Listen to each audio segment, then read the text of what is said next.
بسم الله الحمد لله رب العالمين والصلاة والسلام على أشرف الأنبياء وسادة الأتقياء وسيد المرسلين خاتم النبيين محمد وعلى آله وأهل بيته وصحبه أجمعين.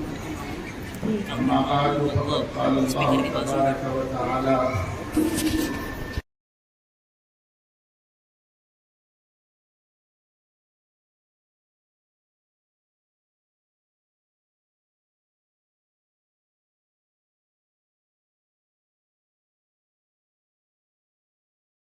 پہل سے چل رہا ہے اور ابھی اس میں ایک کلیدی اور اہم خطاب، جیسے اللہ رب العزت کھیتوں پر غلہ دیتا ہے، درختوں پر پھل دیتا ہے، یہ اسباب اللہ نے بنائے ہیں، وہ اللہ کی خاص قدرت سے وجود میں آتے ہیں۔ اسی طریقے سے ماں کے پیٹ میں انسان کو اللہ تعالیٰ تخلیق فرماتا ہے، تین اندھیروں کے اندر بچہ پرورش پاتا ہے۔ دنیا میں جتنی نازک اور مہین چیز بنانی ہوتی ہے اتنا ہی زیادہ روشنی کی ضرورت ہوتی ہے، اور اللہ تعالیٰ انسان جیسی عظیم مخلوق کو جب پوری کائنات کے اوپر قادر ہے اور جسے اللہ تعالیٰ نے پوری کائنات مسخر کرنے کی صلاحیت عطا فرمائی ہے، ان تمام صلاحیتوں سے آراستہ دیکھنے والی آنکھ، سننے والے کان، بولنے والی زبان، دھڑکنے والا دل اور 75,000 کلومیٹر سے زیادہ لمبی پائپ لائن جو انسان کے وجود کے اندر ہے، جس میں سے خون دوڑایا جاتا ہے، یہ ساری چیزیں اللہ تعالیٰ تین اندھیروں میں پیدا کرتے ہیں۔ ایک اندھیرا رات کا ہے، ایک اندھیرا پیٹ کا ہے، اور پیٹ کے اندر بچہ دانی ہے، اس کی جھلی ہے، اس جھلی کے اندر یہ پیدائش کا کام چلتا ہے، اندھیرے ہی اندھیرے، اور ان اندھیروں میں اللہ تعالیٰ ایسی شاندار چیز بناتا ہے۔ سائنٹسٹ کہتے ہیں انسان کو جو 2 دیدے اللہ تعالیٰ نے دیے ہیں دیکھنے کے واسطے، پوری کائنات کا مشاہدہ کرتا ہے۔ ایک دیدے کے اندر 2 لاکھ کیمرے اللہ تعالیٰ نے لگائے ہیں۔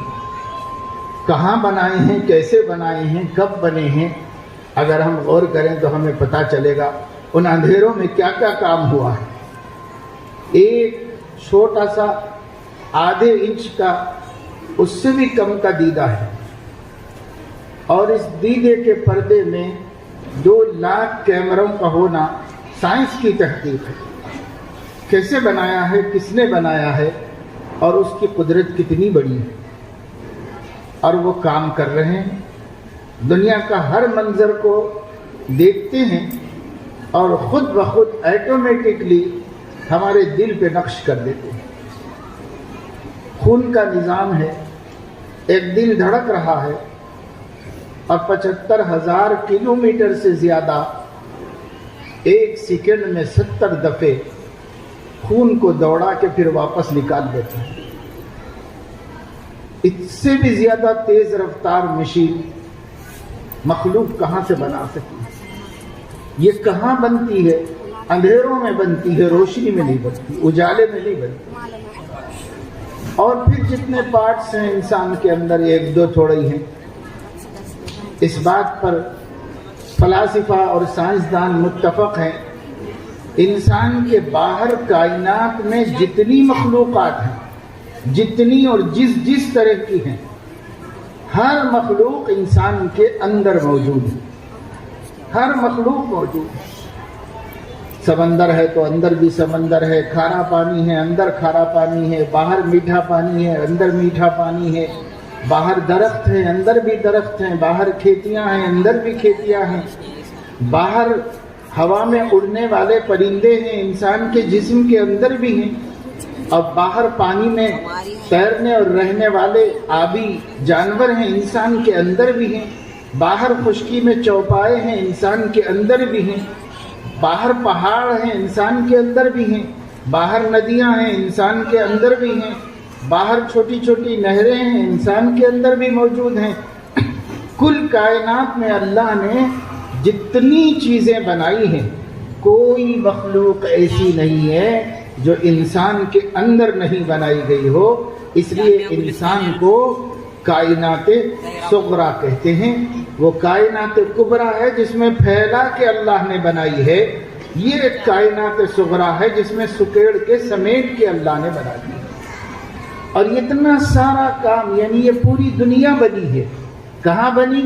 ماں کے پیٹ کے اندر، تین اندھیروں کے اندر بنی۔ معمولی نعمت نہیں ہے اولاد جو اللہ نے ہمیں عطا فرمائی ہے۔ اگر ہم اس نعمت میں جتنا تدبر کرتے جائیں گے، جس قدر غور و فکر کرتے چلے جائیں گے، ہمیں اس نعمت کے نعمت ہونے کا احساس بڑھتا چلا جائے گا۔ تب کہیں جا کر اللہ رب العزت نے ایک بچہ کمپلیٹ و مکمل ہو کر اس دنیا میں بھیجا ہے۔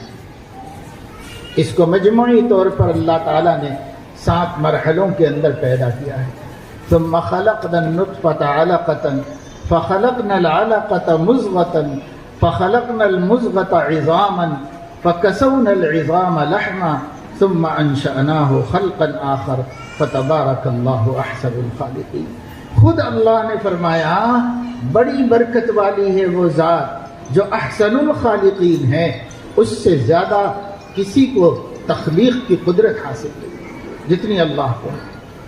اب یہ دولت پیدا ہو گئی تو ماں کی آنکھوں کی ٹھنڈک بن گئی، باپ کے دل کی خوشی بن گئی۔ اسے دیکھ کر ماں باپ اپنے آپ کو مسرور اور مست و مگن کرتے ہیں، اس کی آواز سن کر، اس کی شکل کو دیکھ کر، اس کی طرف سے اللہ نے جو دلوں میں محبت ڈالی ہے، اس محبت کی وجہ سے اس کی ایک ایک ادا سے خوش ہوتے ہیں۔ اس کا پورا بچپن ماں باپ کے غموں کا مداوا اور ان کی فکروں کا حل بن جاتا ہے۔ کتنا پریشان انسان جب اپنی اولاد کو دیکھ لیتا ہے، ہر پریشانی اس کی ختم ہو جاتی ہے۔ ان کو کھیلتا ہوا دیکھتا ہے، ان کو دوڑتا ہوا دیکھتا ہے، ان کو روتا ہوا دیکھتا ہے، ان کو ہنستا ہوا دیکھتا ہے، ان کو چلنے کی کوشش کرتا ہوا دیکھتا ہے، ان کی ہر ادا کو دیکھ کر اپنے دل کے غم غلط کرتا ہے اور اپنے آپ کو خوش اور مسرور بناتا ہے۔ یہ کتنی بڑی نعمت ہے جو اللہ تعالیٰ نے عطا فرمائی۔ 1000 چیزیں اس کے پاس ہیں، جائیداد ہے، جاگیر ہے، فارم ہاؤس ہے، بڑے بڑے باغات ہیں، بڑی بڑی کمپنیاں ہیں، فیکٹریاں ہیں، فرمز ہیں، کارخانے ہیں، حکومت ہے، اقتدار ہے۔ کچھ بھی ہوگا، ان سب سے اسے وہ خوشی حاصل نہیں ہوتی جو خوشی اس کو اپنے بچوں کو دیکھ کے ہوتی، اپنی اولاد کو دیکھ کر کے حاصل ہوتی ہے۔ کیا حیثیت رکھتی ہیں یہ دولتیں؟ اس کو جو دی اللہ نے مفت میں دولت، اس دولت کے مقابلے میں ان دولتوں کی کیا حیثیت ہوتی ہے؟ ایک ڈاکٹر تھی عرب میں، اس کا نکاح نہیں ہو سکا تھا، پڑھتے پڑھتے پڑھتے بڑی عمر ہو گئی۔ اس کے بعد اس نے جا کر انگریزی ملکوں کے اندر تعلیم حاصل کی، اس میں اور بڑی ہو گئی، اب 28-30 سال کی ہو گئی تھی۔ واپس آ کر کے پیسہ تو بہت کمایا، اس نے بہت بڑا دواخانہ بنایا۔ عرب کی ایک شہر میں بہت بڑا اس کا ہاسپٹل تھا، اور اس ہاسپٹل سے بہت لوگ شفا یاب ہوتے تھے، علاج معالجے چلتے تھے۔ اس کے دواخانے میں زچگی خانہ تھا، سینکڑوں ہزاروں بچے اس کے ہاسپٹل میں اس کی نگرانی میں پیدا ہوئے اور ماؤں کی آنکھوں کی ٹھنڈک بنے۔ سرپرست ہنسی خوشی ان کو لے کر کے گئے، لیکن یہ ہر بچے کو دیکھ کر اپنے دل کے جذبات کو روک نہیں پاتے، کیونکہ اس کی شادی نہیں ہوئی تھی اور اس کی عمر زیادہ ہو جانے کی وجہ سے کوئی اس سے ابھی نکاح نہیں کر رہا تھا۔ تو دولت تھی، دواخانہ تھا، آمدنی کے ذرائع تھے، مشہور تھی، لوگوں کی نظر میں مقبول تھی، ہزاروں بچے اس کی نگرانی میں پیدا ہو رہے تھے، اور ماں باپ کو خوش کر رہے تھے، لیکن اس کی زندگی کو سکون نہیں تھا، خوشی نہیں۔ اس نے اخبار میں ایک اعلان دیا، اشتہار دیا، اور اپنی جتنی دولت تھی اس کا تخمینہ کر کے اس تخمینے کو اشتہار میں لکھا اور کہا کون ہے جو میرے یہ کروڑوں ڈالر سے لے کر اس کے عوض میں مجھے امی کہنے کی آواز سنا دے، ایک آواز کہ کوئی امی کہنے والا مجھے مل جائے، ہے کوئی جو میری پوری دولت لے لے اور مجھ سے نکاح کر لے اور پھر میرے ذریعے سے بچہ پیدا ہو اور وہ بچہ بڑا ہو اور وہ مجھے امی کہے، میں یہ آواز سنوں، یہ آواز سننے کے لیے کروڑوں ڈالر قربان کرنے کو تیار ہو۔ جن کو اللہ نے یہ دولت دی رکھی ہے، کیا انہوں نے سمجھا کہ کتنی قیمتی دولت ہے؟ جن کے بچے کہتے ابو، جن کے بچے کہتے ابا جان، جن کے بچے کہتے امی جان، امی ممی جو بھی کہتے ہوں، ایک آواز ان کو کتنی بڑی انرجی دیتی ہے، کتنی بڑی طاقت، جس کے لیے ایک ڈاکٹر پڑھی لکھی خاتون اپنی زندگی کی کل کمائی قربان کرنے کے لیے ایک آواز امی سننا چاہتی ہے۔ کوئی سنانے والا؟ یہ اشتہار اس نے اخبارات میں دیا۔ اس سے آپ اندازہ کریں کیسی نعمت اللہ نے ہمیں عطا فرمائی، پر ہم اس نعمت کے بارے میں اللہ کے حق کو بھول جاتے ہیں۔ مال ایک نعمت ہے، اس میں ہم اللہ کے حق کو بھول گئے۔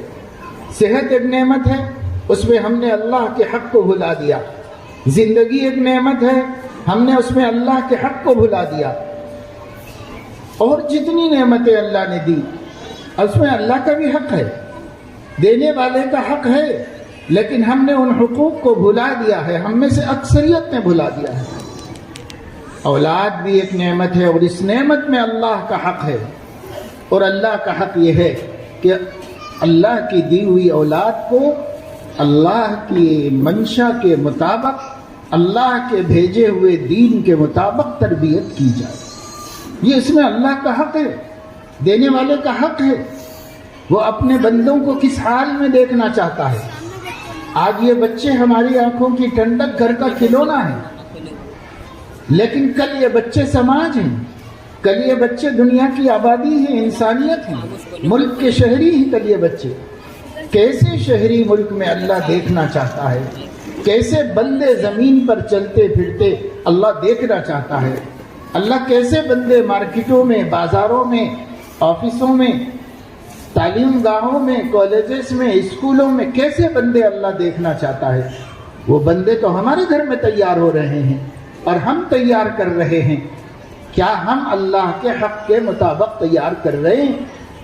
یہ ہے سوال، اور اسی سوال کا جواب پانے کو اور غور کرنے اور سوچنے کے واسطے آج یہ اجلاس رکھا گیا کہ مسلمان اس سوال کا جواب دے، اس سوال کا جواب کھوجے اور تلاش کریں۔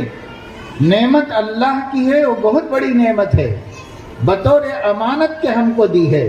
وہ خود تربیت کر سکتا تھا، وہ مربی حقیقی ہے، وہ رب حقیقی ہے، لیکن اس نے ہمیں ربوبیت کی۔ دیکھو تم کیسے بناتے ہو، میں بناتا تو کیسا بنانا چاہتا، تم کو بھی ویسا بنا کے دینا چاہیے بندہ مجھے۔ اللہ نے ہمارے حوالے کیا۔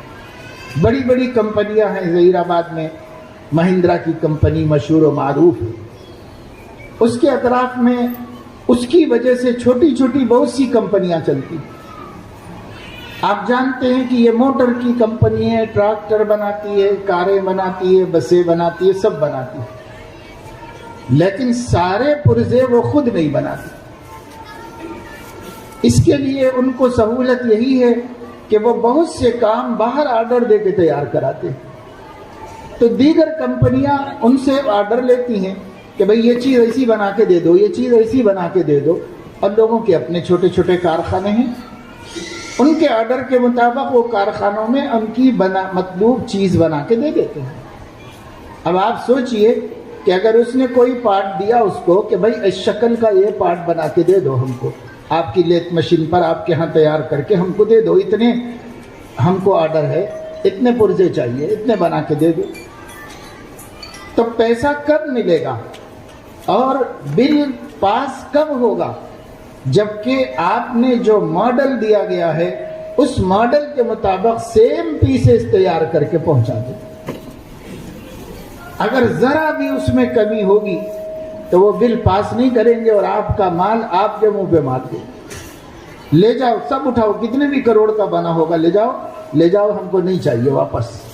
ہمارا سیمپل اگر اس کے مطابق ہے تو بل پاس ہو جائے گا اور سارا مال قبول کر لے گا اور آپ کو پیسہ مل جائے گا، دیر نہیں لگے گی۔ اسی طریقے سے سمجھیے کہ انسانوں کو پرورش کرنا، اس کے دو حصے ہیں۔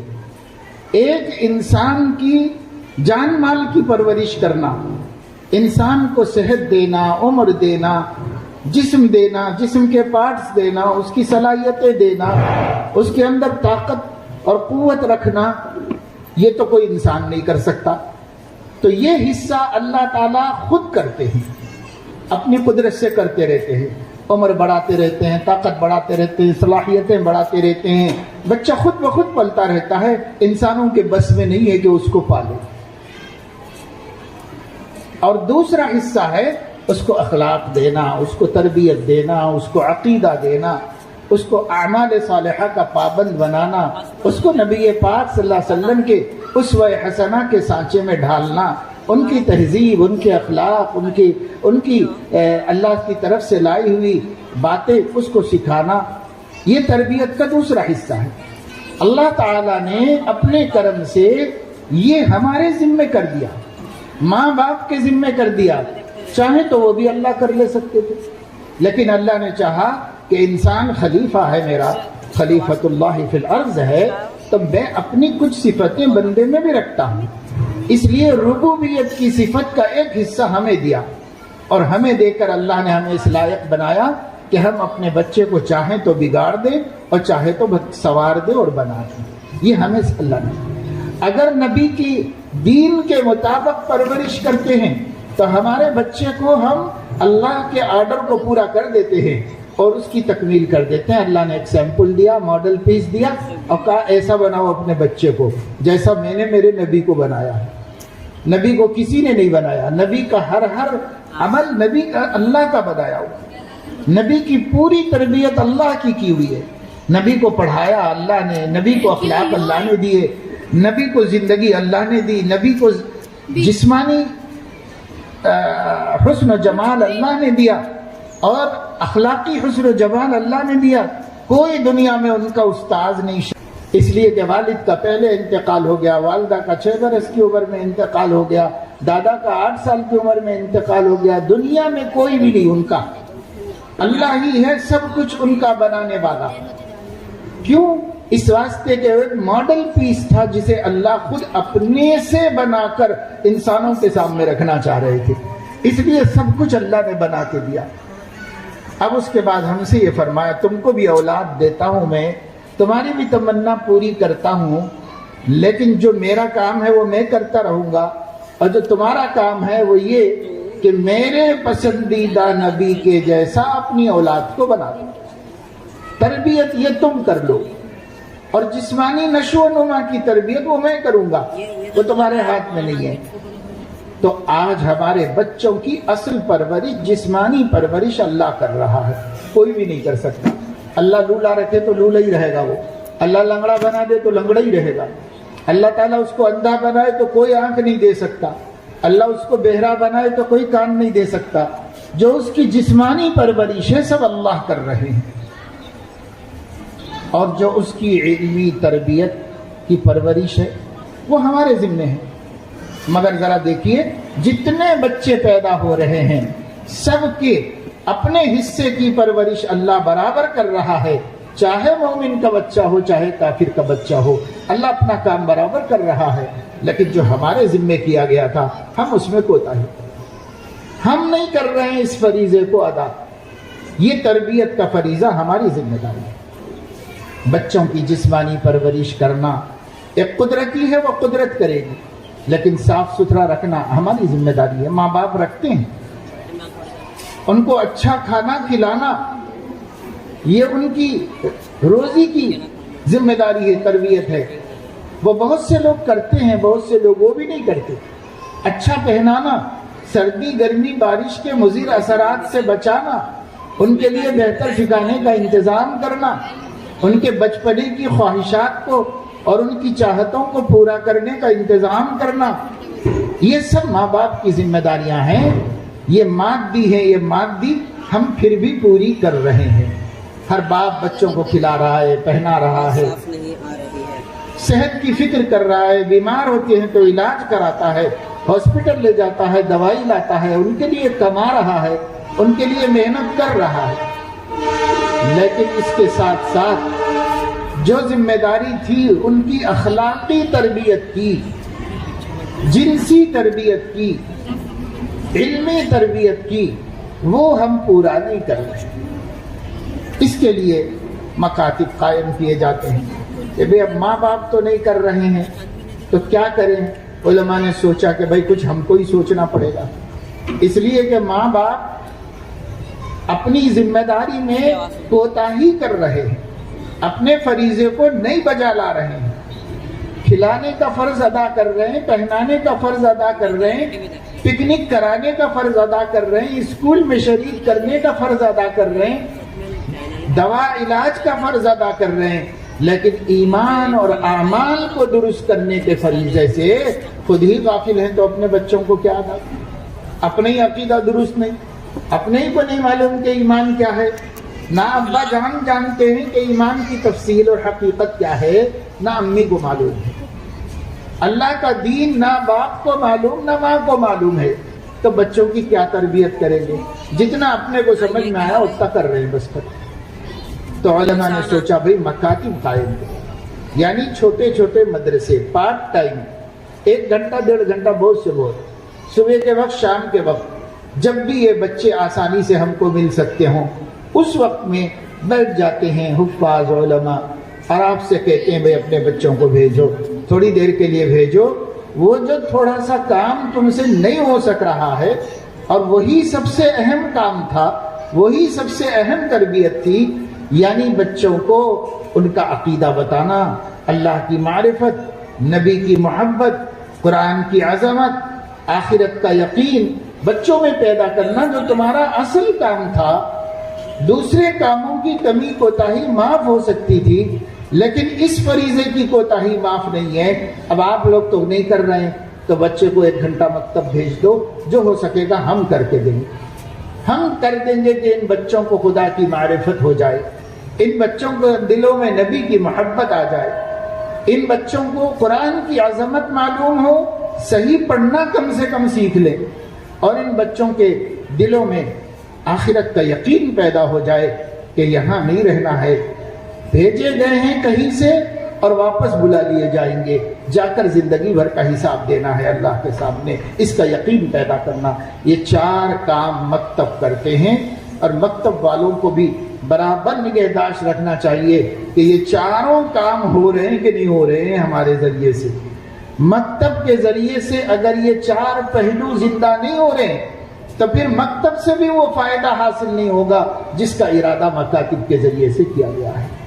ہمارے پاس آنے والے بچوں کو اللہ کی معرفت اتنی ہو جائے، دنیا کی کوئی طاقت ان کو توحید کے خلاف کوئی بات نہ سمجھا سکے، وہ کبھی شرک سے راضی نہ ہو سکیں، ان کو توحید رب اتنا سمجھ میں آ جائے اور دل میں اور گھٹی میں انگ انگ میں داخل ہو جائے توحید باری تعالی، اور نبی کی محبت اتنی کہ ان کی محبت کے مقابلے میں دنیا کا کوئی محبوب اور دنیا کا کوئی حسین ان کو ان کے رستے سے نہ ہٹا سکے، ان کو ان کی محبوب سے غافل نہ کر سکے، اتنی محبت نبی کی پیدا ہو جائے۔ مال ایک محبوب ہے مگر نبی کی محبت سے غافل نہیں کر سکے، جائیداد ایک محبوب ہے لیکن نبی کی محبت سے غافل نہ کر سکے، تعلیم ایک محبوب ہے لیکن بڑی سے بڑی ڈگری نبی کی محبت سے غافل نہ کر سکے، عہدے ایک محبوب چیز ہے لیکن نبی جیسے محبوب سے یہ محبوب غافل نہ کر سکے۔ تو دنیا میں بہت سی چیزیں محبوب ہے انسان کو، لیکن حب رسول اتنی پیدا ہو جائے کہ غیر رسول کی محبت رسول کی محبت پر غالب نہ آ سکے۔ یہ دوسرا فائدہ اور مقصد ہے مکتب کا۔ اور تیسرا مقصد یہ ہے کہ قرآن کریم دنیا کی سب کتابوں سے زیادہ باعظمت کتاب ہمارے دل میں ہے۔ اس کا ایک ایک حرف سچا ہے، اس کی ایک ایک خبر سچی ہے۔ جو اس میں ہے وہی حق ہے، اور جو اس میں نہیں ہے چاہے ساری دنیا مل کے کہے اگر اس کے خلاف ہے تو غلط ہے، یہی صحیح ہے۔ اس کا یقین پیدا ہو جانا اور اس کو دیکھ کر صحیح پڑھنا آ جانا اور نماز پڑھنے کے بقدر زبانی یاد ہو جانا، یہ قرآن کا بنیادی حق ہے۔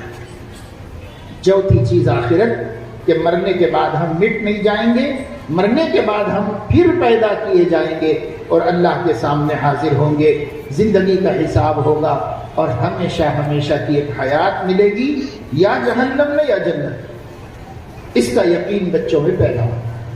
یہ چار ابھی نعمتیں ہیں، ان میں سب سے اہم نعمت سمجھی۔ ہماری بستی میں اسٹریٹ لائٹ نہیں آئی تو کوئی بات نہیں، ہماری بستی میں سڑکیں نہیں بنی تو کوئی بات نہیں، ہماری بستی کے اندر سہولتیں نہیں پیدا ہوئی کوئی بات نہیں، پولیس اسٹیشن قائم نہیں ہوا کوئی بات نہیں، ہماری بستی میں واٹر سپلائی کا انتظام نہیں ہوا، میٹھا پانی نہیں آ رہا کوئی بات نہیں، کتنی دور سے لانا پڑے لا لو۔ لیکن اگر ہماری بستی میں مکتب نہیں ہے، مسجد نہیں ہے، تو یہ ہم برداشت نہیں کر سکتے۔ اس کے بغیر ہمارا جینا محال ہو جائے، ہماری زندگی ختم ہو جائے۔ ہر بستی کا دل مسجد ہے اور ہر بستی کا دماغ مکتب ہے۔ اگر یہ دو چیزیں بستی کو نہیں ہے تو مردہ بستی ہے، اس کو زندہ بستی ہے۔ وہ مردہ بستی، اپنی بستی کو زندہ کرو، اپنی بستی میں دل دماغ کا انتظام کرو، اپنی بستی کو چاہے کتنی چمک رہی ہو، کتنی روشنی آ گئی ہو، کتنی سی سی روڈ ڈال کر صاف ستھرے کر دیے گئے ہوں، پارک بن گیا ہو، پلے گراؤنڈ بن گیا ہو، تمام سہولتیں بستی میں آ گئی ہوں، اگر وہاں مسجد نہیں ہے، مکتب نہیں ہے، تو ویران بستی ہے، اجاڑ کھنڈر بستی۔ اس بستی سے جی مت لگاؤ، ڈھونڈو کوئی ایسی بستی جہاں مسجد ہو، مکتب ہو، ایسی بستی میں چلے جاؤ، چاہے وہ کتنی ہی خراب کیوں نہ ہو، اگر مسجد مکتب ہے اور ہمارا بچہ وہاں بھیج کر ہم دین کی تعلیم و تربیت کر سکتے ہوں تو اسی بستی میں چلے جاؤ۔ کسی دیہات میں انتظام ہے، شہر چھوڑ کے گاؤں چلے جاؤ تاکہ وہاں ہمارے بچے کی ایمان کی تربیت ہو جائے، تعلیم کی تربیت ہو جائے۔ کیا کریں گے پیسے کو لے کر؟ پیسہ دوزخ کے عذاب سے نہیں بچاتا، پیسہ قبر میں روشنی کا سامان نہیں کرتا، پیسہ اللہ تعالیٰ کے حساب کو آسان نہیں کرتا، پیسے سے پلسرات پر سے نہیں گزر سکتے، گزریں گے سب جگہ ایمان اور اعمال کی برکت سے۔ ان الذین آمنوا وعملوا الصالحات سیجعل لهم الرحمن ودا۔ جو لوگ ایمان لائے اور اعمال صالحہ کیا، یعنی ایمان لانے کا مطلب جو لوگ ایمان کو جانا اور اس کو مانا اور وہ کام کیے جو نبی نے ہمیں دیے ہیں، تو رحمان اپنی محبت ان کو دے دے گا، اور جو رحمان کا محبوب ہوگا وہ دوزخ میں نہیں جا سکتا، وہ حساب میں فیل نہیں ہو سکتا، وہ پل صراط میں گر کے جہنم میں نہیں جا سکتا، وہ قبر میں اندھیرے میں نہیں رہ سکتا۔ رحمان کا محبوب کیسے پریشان ہوگا؟ مگر رحمان کا محبوب کون ہے؟ ان الذین آمنوا وعملوا الصالحات، جن کو ایمان و عقیدے کا علم ہو گیا ہو، اللہ کی معرفت، نبی کی محبت، قرآن کی عظمت اور عقیدہ آخرت، چار چیزوں پر پرورش پایا ہو، اسی بچے کے بارے میں کہا نبی پاک صلی اللہ علیہ وسلم نے، شاب نشأ فی عبادت اللہ، وہ بچہ جس کی تربیت خدا کی بندگی کے نہج پر ہوئی ہو، وہ جب قیامت میں سب لوگ حساب کی پریشانی میں ہوں گے، یہ بچہ اللہ کے عرش کے سائے میں ہو۔ نشأ فی عبادت اللہ، یہ چار چیزیں اس کے اندر آ گئی۔ اس لیے میرے دوستوں، میری بہنوں، میری ماں ہو، فکر کرو۔ آج ہم فکر نہیں کر رہے۔ آپ لوگوں کو ایک واقعہ سنا کہ میں اپنی بات ختم کرتا ہوں، تاکہ ہماری بہنوں کے اور ہمارے بھائیوں کے جن کو اللہ نے اولاد دی ہے بات سمجھ میں آ جائے، جن کو ابھی نہیں دی ہے قریب اللہ تعالیٰ نوجوان ہیں، شادی کریں گے، اولاد دے گا، پہلے سے ان کو سمجھ میں آ جائے۔ اصل چیز تو پہلے ہی سمجھ میں آنا ہے۔ جن کو اللہ نے اولاد دے دی ہے ان کو بھی سمجھ میں آ جائے۔ جنہوں نے اپنی اولاد کی اسلامی تربیت نہیں کی تو کم از کم اولاد کی اولاد کے کرنے کا انتظام کریں، اس کا سامان کر دیں، اس کی فکریں ہو جائیں۔ آپ نے نام سنا ہوگا ہمارے پیغمبروں میں، سیدنا یعقوب علی نبینا وعلیہ الصلاۃ والسلام ایک العزم پیغمبر گزرے۔ سیدنا یوسف علیہ السلام پیغمبر کے والد ہیں، بلکہ علماء نے فرمایا کہ ان کے بڑے بیٹے بھی پیغمبر تھے، ان کا نام یہودا تھا، انہی کی نسبت سے یہودی کہلاتے ہیں، وہ بھی پیغمبر تھے۔ تو دو پیغمبر بیٹوں کے باپ حضرت یعقوب علیہ السلام، اور خود بھی پیغمبر، ان کے والد حضرت اسحاق علیہ السلام بھی پیغمبر، ان کے والد حضرت ابراہیم علیہ السلام بھی پیغمبر۔ گویا ماں باپ پیغمبر، باپ پیغمبر، دادا پیغمبر، بیٹے پیغمبر، خود بھی پیغمبر۔ کتنی مبارک اور کتنا مقدس خاندان، سب پیغمبر، بڑے نیک و صالح۔ حضرت یعقوب علیہ الصلاۃ والسلام ان کے بچوں میں جو بچے پیغمبر نہیں تھے ان میں کچھ انسانی فطرت غالب آئی۔ ایک بیٹے سے یوسف علیہ السلام سے بچپنے میں حضرت یعقوب کو بہت زیادہ محبت تھی۔ اللہ تعالیٰ اپنی محبت کو آزمانا بھی چاہتے تھے، اور یہ بچوں نے اس بھائی کو لے جا کر کے ایک کنویں میں ڈال دیا تھا۔ تفصیلی واقعہ ہے، بہت سو کو معلوم بھی ہوگا، نہ معلوم ہو تو معلوم کرے۔ قرآنی واقعات ایمان و یقین کو بنانے کے لیے بہت کافی ہیں، کسی واقعے کی ضرورت نہیں۔ ان ھذا لہو القصص الحق، جو قرآن میں قصے ہیں وہی برحق ہیں، سچی کہانیاں، یہی تربیت کرنے والی، ایمان بنانے والی۔ کلا نقص علیک من انباء الرسل ما نثبت به فؤادک، ہم نے قرآن میں جتنے قصے بیان کیے اے نبی آپ کے ایمان کو مضبوط کرنے کے لیے بیان کیے، جس سے نبی کا ایمان مضبوط ہوا، ہمارا ایمان نہیں۔ آپ کو صرف یہ بتانا ہے کہ یہ واقعہ تفصیل سے جان لو، میں واقعہ نہیں بتا رہا ہوں، اس کا ایک پہلو سے وہ یہ ہے کہ جب کافی عرصے کے بعد باپ بیٹے کی ملاقات ہوئی، کیونکہ کھو گئے تھے یوسف، اور حضرت یعقوب علیہ السلام روتے رہے ان کی آنکھیں اندھی ہو گئی۔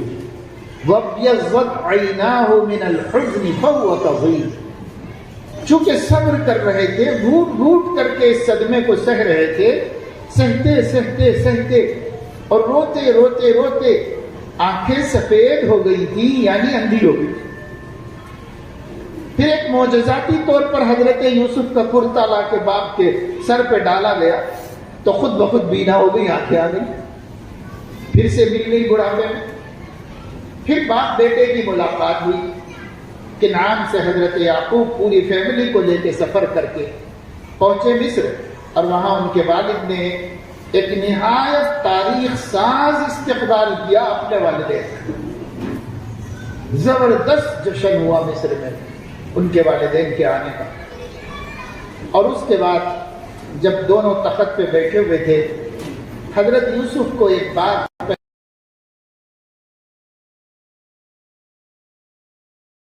اور وہ والد سے ہی پوچھ سکتے تھے، وہی بات میں آپ کو اور یہاں جتنی ہماری بہنیں بیٹیاں ہیں ان کو سب کو یہی بات بتانا۔ انہوں نے پوچھا کہ ابا جان میرے دل میں ایک کھٹک ہے، وہ میں آپ ہی سے کلیئر کر سکتا ہوں، آپ ہی سے یہ ڈاؤٹ صاف ہو سکتا ہے۔ کہا کیا ہے بیٹا؟ کہا میں نے سنا تھا کہ آپ میرے فراق میں رو کے نابینا ہو گئے، اپنی آنکھیں کھو دی تھی آپ، حالانکہ آپ اللہ کے پیغمبر ہیں، آپ کو معلوم ہے کہ اللہ کے فیصلے برحق ہیں اور اللہ کے فیصلوں سے راضی رہنا ہی بندگی ہے۔ تو تھوڑا بہت صدمہ ہو جاتا، لیکن اتنا صدمہ دنیا کی مخلوق دنیاوی نعمت کے چھننے پر، اتنا صدمہ اور اتنا رونا کہ آنکھیں اندھی ہو جائیں، یہ مجھے نہیں سمجھ میں آیا ابا جان، ایسا کیوں ہوا تھا؟ تو حضرت یعقوب علیہ السلام نے اس کا جواب کیا دیا، یہ سب کو غور کریں۔ اس کا جواب حضرت یعقوب علیہ السلام نے یہ دیا مسکرا کے، فرمایا بیٹا یہ آپ کی غلط فہمی ہے، میں آپ کی جدائی پہ اتنا نہیں رویا، میں آپ کے کھو جانے پہ نہیں رویا، میں ایک صرف مادی محبت پر اس قدر دیوانہ نہیں ہوا تھا، مجھے ایک فکر تھی، مجھے یہ یقین تھا کہ میرے بچے کو اللہ ضائع نہیں کرے گا، میرا بچہ کہیں نہ کہیں رہے گا، زندہ سلامت رہے گا، لیکن مجھے ڈر یہ تھا کہ تم کسی بدعقیدہ لوگوں میں نہ چلے جاؤ اور کہیں وہ میرے بیٹے کے عقیدے خراب نہ کریں۔ نہیں رلایا تھا، اس ڈر میں رلایا تھا کہ کہیں مشرکین کے گھر میں نہ چلا جائے، کہیں کسی بے ایمان کے ہاتھ نہ لگ جائے، کہیں میں توحید پرست کا بیٹا مشرک نہ بن جائے، زمانے کے برے عقیدوں میں مبتلا نہ ہو جائے، برے اخلاق میں مبتلا نہ ہو جائے، اس ڈر نے رلا کے اندھا کیا تھا، جدائی کے غم نے نہیں۔ تب جا کے یہ بات کھلی اور سمجھ میں آئی کہ سیدنا یعقوب علیہ السلام کو اولاد کے دین کی فکر کتنی تھی، ان کے مر جانے کا، ان کے چھوٹ جانے کا غم نہیں تھا، ان کے دین کا غم تھا، ان کے ایمان کا غم تھا۔ حضرت یعقوب علیہ السلام کو یہی وجہ ہے کہ جب یہ بچے بڑے بڑے ہو گئے اور حضرت یعقوب علیہ السلام کا آخری وقت آ گیا تو ان کے سب بچے ان کے اطراف میں بیٹھے ہوئے تھے اور آخری گھڑیاں تھیں حضرت یعقوب علیہ السلام کی۔ اس وقت انہوں نے اپنے بچوں سے پوچھا کہ بیٹا اب میں تو نہیں رہوں گا دنیا میں، لیکن مجھے یہ بتاؤ کہ میرے بعد تم لوگ اپنے دین سے پلٹ تو نہیں جاؤ گے؟ میرے بعد کس کی بندگی کرو گے؟ ما تعبدون من بعدی، میرے مر جانے کے بعد تم کس کی بندگی کرو گے؟ تو بچوں نے کہا نعبد الہک و الہ آبائک ابراہیم و اسماعیل و اسحاق الہا واحدا ونحن لہ مسلمون۔ اللہ ابا جان اطمینان رکھیے اور اطمینان سے دنیا سے جائیے، ہم آپ کے بعد بھی انشاءاللہ آپ کے باپ داداؤں اور آپ کے الہ واحد کی عبادت کریں، ہم اللہ کے فرما بردار رہیں گے، ہم اللہ کے باغی نہیں بنیں گے، بے وفا نہیں بنیں گے۔ یہ اطمینان دلایا، حضرت یعقوب کو سکون سے موت آتی۔ آج آدمی سوچتا ہے بچے پڑھنے لکھنے، بچوں کو اچھی نوکریاں مل جائیں، بچوں کے کاروبار ہو جائیں، بچے خوشحال ہو گئے تو میں آسانی سے مر سکتا ہوں، لیکن نبیوں کو دیکھیے آسانی کی موت کے لیے ان کے دین ایمان کا تیقن حاصل کریں تاکہ موت آسان ہو جائے۔ اور فکر کیا ہے مرتے وقت میں، کہاں سے کھائے گا کہاں سے پیے گا؟ اللہ رزاق ہے، ذوالقوت المتین ہے، لیکن فکر اس بات کی ہے کہ بچے ایمان پہ رہیں گے کہ نہیں رہیں گے، اس کی فکر۔ ایسی بڑی چیز کو آج ہم لوگوں نے چھوڑ دیا ہے اور اس کی جانب کوئی توجہ نہیں۔ میرے دوستوں، اسی کی پکڑ، اسی کے عتاب، اسی کے عذاب میں اللہ رب العزت نے نیو ایجوکیشن پالیسی لائی ہے اس ملک کے۔ یہ عذاب ہے اللہ تعالیٰ کا ہم لوگوں کو۔ یا تو یوں سمجھو کہ اللہ کا عذاب ہے، یا پھر ہو سکتا ہے کہ یہ اللہ کی ایسی رحمت ثابت ہو جائے کہ جو کام ہم نے گزشتہ 100 سال میں نہیں کیا، بہت جلد 1-2 سال میں ہم کر کے دکھا دیں۔ یہ ہو سکتا ہے۔ NEP ایک سیلاب ہے سراسر کفر و شرک کا، جو اب نیو ایجوکیشن پالیسی کے طور پر ہندوستان میں نافذ کر دیا گیا ہے۔ اب اس میں کوئی شک نہیں، یہ ہونے والی چیز نہیں، یہ پلان نہیں ہے، یہ نافذ ہو چکا ہے۔ 22 دسمبر 1922 عیسوی کو اس آخری سرمائی پارلیمنٹ سیشن کے اختتام پر پارلیمنٹ کی کابینٹ کمیٹی نے اعلان کر دیا کرائی تھی 36 سال کے بعد آج ملک سے نئی تعلیمی پالیسی نافذ کر دی آزادی کے بعد تعلیمی پالیسی بدلی ہے، مگر دونوں مرتبہ سیکولر تھی۔